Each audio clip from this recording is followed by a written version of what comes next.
భలే వస్తుంది చూడు. నిమ్మకాయ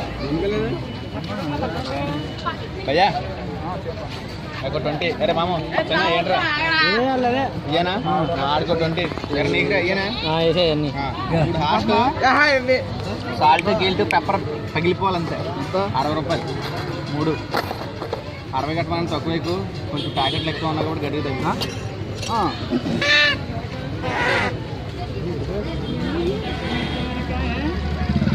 20 రూపాయల కింద ఎంత ఎక్కువ అవుతాము. 5 పని చేయి. ఫస్ట్ 40 చేయాలి. కారం తక్కువ తింటా. నాకు తర్వాత కారం ఎక్కువ అది బెస్ట్. అదేనా అందులో 60 రూపాయలు అయిపోతుంది. అందుకే వద్దన్నాను మనోడు. నా గురించి బాగా చెప్తాడు. చూసా కలిపి ఇచ్చాడు మీకు.